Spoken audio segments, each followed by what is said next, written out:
Turned in 2024 a lot slower, definitely having to kick a lot of rust off.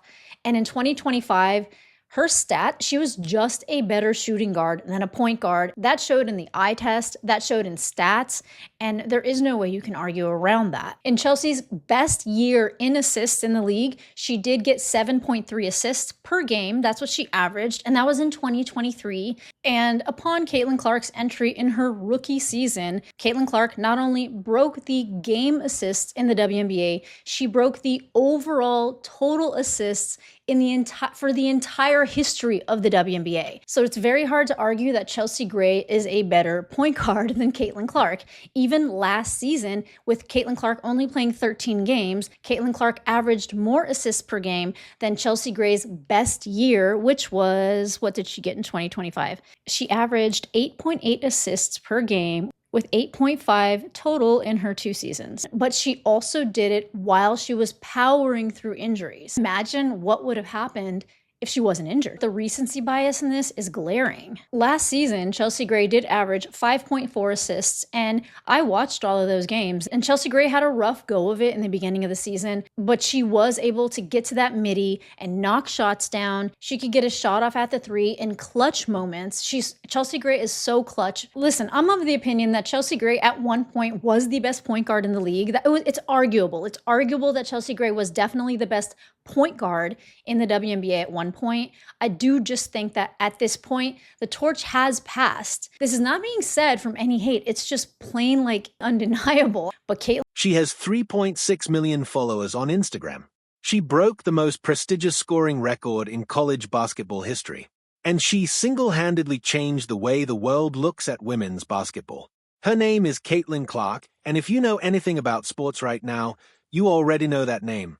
But here's what most people don't talk about. Behind all the highlights, behind all the records, behind all the sold-out arenas and the viral moments, there's a 24-year-old woman who is quietly carrying one of the heaviest loads in professional sports.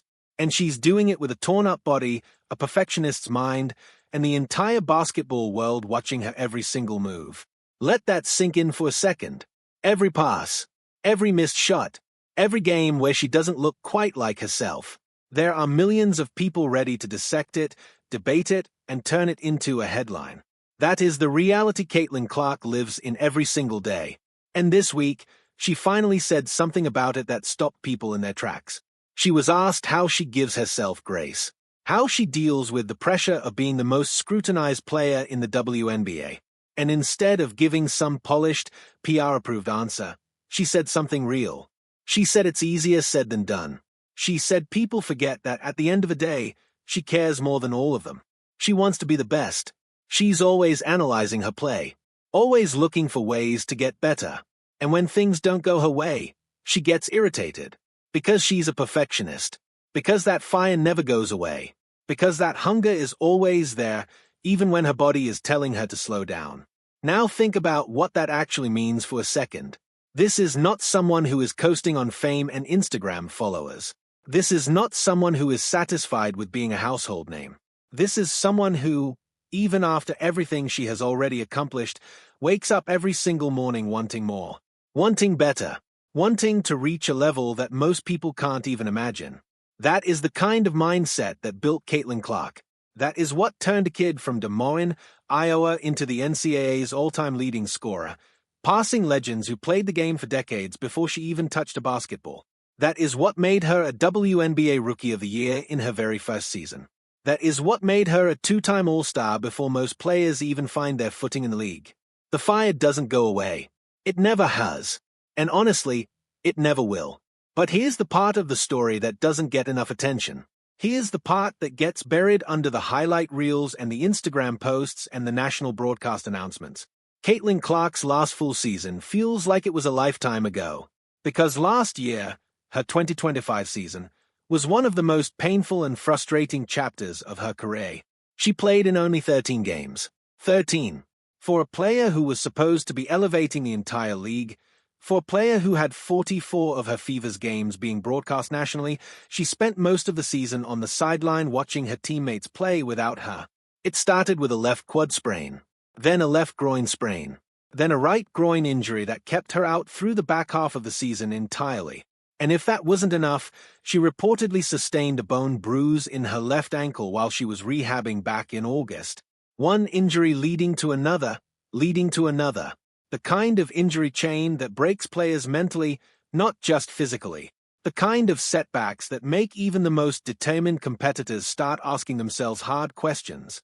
And yet, and this is the part that says everything about who Caitlin Clark is, the Fever still had their first winning season since 2015 while she was barely on the court.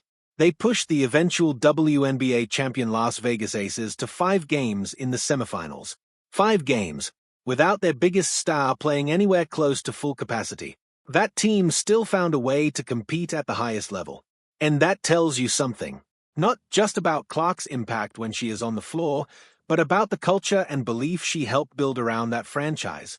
Now heading into year 3, into what everyone is calling her bounce-back season, she had yet another scare. A preseason moment involving her left knee that immediately sent the basketball world into a panic. Fever coaches downplayed it, said it was fine, said not to worry. But when you've watched someone go through what Clark went through in 2025, you understand why nobody breathes easy anymore until she's out there playing 30-plus minutes and looking like herself. Because here's the truth. Injuries were never part of the Caitlin Clark story before. At Iowa, she played through 4 years without anything derailing her. She was available. She was consistent. She was dominant night after night, season after season. The injuries are new. The fragility is new. And figuring out how to manage that, how to protect a body that is now being pushed harder than ever at the professional level, is something she and the Fever are still working through. But the difference between a good player and a truly great one? It's not about whether you face adversity.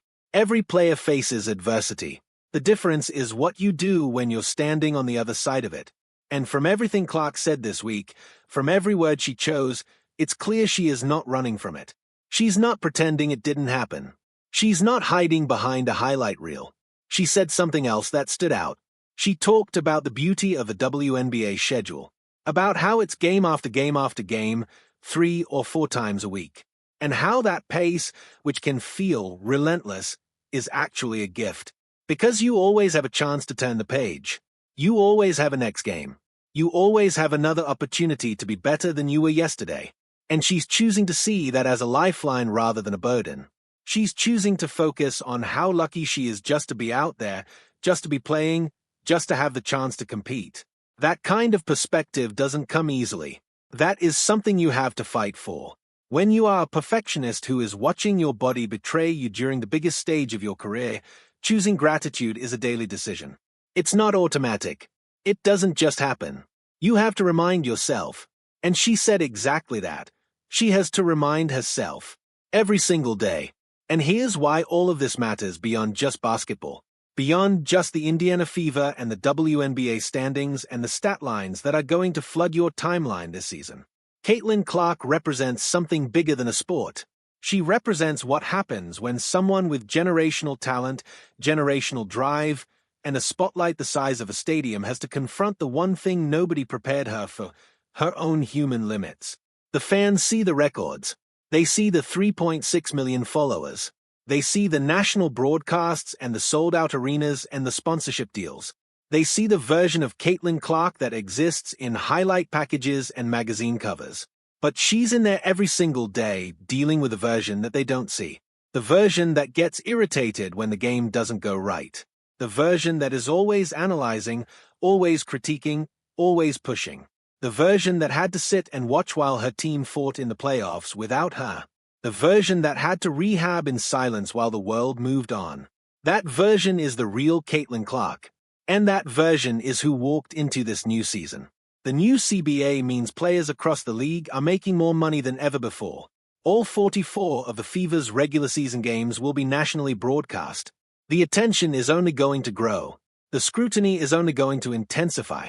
Every single game is going to feel like a referendum on whether she's back, whether she's healthy, whether she's still the player everyone believes she can be.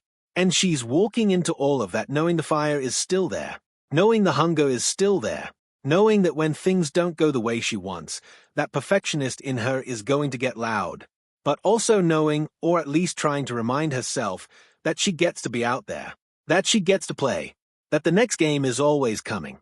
that the page can always be turned. She said it herself. It's easier said than done. But she's saying it anyway. And she's going to go out there and try to live it, one game at a time, with the entire world watching every step. That is Caitlin Clark entering year 3. That is the story behind the story. And if you thought her first 2 seasons were something to watch, you haven't seen anything yet.